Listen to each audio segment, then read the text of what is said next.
సార్వత్రిక ఎన్నికలకు ముందు ఏపీ ప్రభుత్వం ఎలాంటి చర్యలు తీసుకోబోతోంది?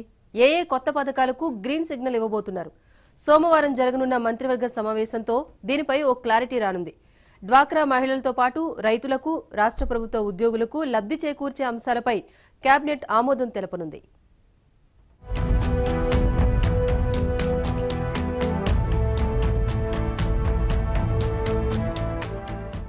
ఆంధ్రప్రదేశ్ మంత్రివర్గ సమావేశం సోమవారం 3 గంటలకు జరగనుంది.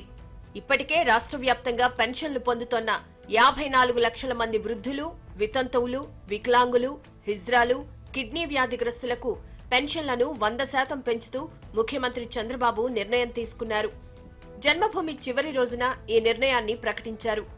1000 రూపాయల పెన్షన్లు తీసుకుంటున్న వృద్ధులకు 2000, 1500 పెన్షన్ తీసుకుంటున్న వారికి 3000 రూపాయలకు పెంచారు. పెంచిన పెన్షన్లను జనవరి నుంచి అమలు చేస్తూ ప్రజా ప్రతినిధులే స్వయంగా అందజేసే కార్యక్రమాన్ని స్వయంగా చేపట్టనున్నారు. జనవరి పెన్షన్తో కలుపుకొని ఫిబ్రవరిలో 3000 రూపాయల పెన్షన్దారులకు అందించడంతో పాటు భోజనాలు కూడా పెట్టి పంపాలని, పండుగల ఈ కార్యక్రమాన్ని నిర్వహించాలని కేబినెట్ నిర్ణయం తీసుకోబోతోంది.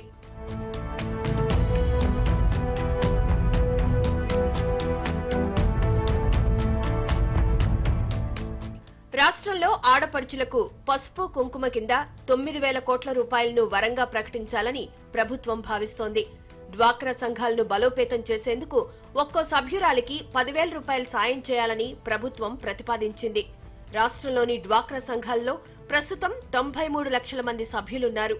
9 లక్షల డ్వాక్రా సంఘాల్లో 7,25,000 సంఘాలు గ్రామీణ ప్రాంతాల్లోనూ, 2 లక్షల సంఘాలు పట్టణ ప్రాంతాల్లోనూ ఉన్నారు.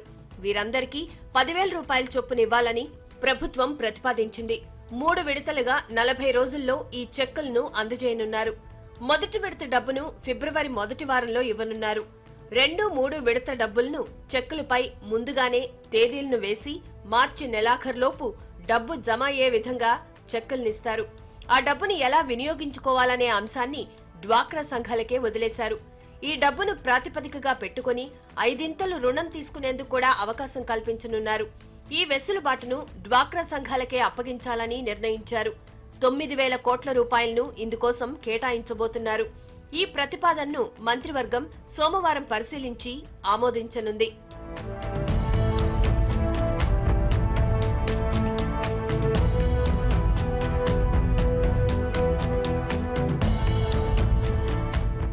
ఇక రైతులకు పెట్టుబడి సాయం ఎలా ఇవ్వాలనే అంశంపై కేబినెట్ సోమవారం చర్చించనుంది. తెలంగాణలో యాజమాన్య హక్కులు ఉన్న రైతులకే పెట్టుబడి సాయం అందించి కౌలు రైతులను విస్మరించారనే ప్రచారం జరిగింది. ఆంధ్రప్రదేశ్లో కౌలు రైతులు అధికంగా ఉన్నారు. ముఖ్యంగా కోస్తా జిల్లాల్లో 75% మంది కౌలు రైతులే. కాబట్టి పెట్టుబడి సాయం రైతులకు ఎలా అందించాలనే దానిపై మంత్రులు చర్చిస్తారు. ప్రణాళిక మండలి వైస్ చైర్మన్ కుటుంబరావుతో పాటు ఆర్థిక శాఖ అధికారులు ఈ ప్రతిపాదనలపై కసరత్తు చేస్తున్నారు. సోమవారం జరగనున్న మంత్రివర్గ సమావేశంలో ఈ పథకంపై చర్చించి ఓ రూపు తీసుకురాబోతున్నారు.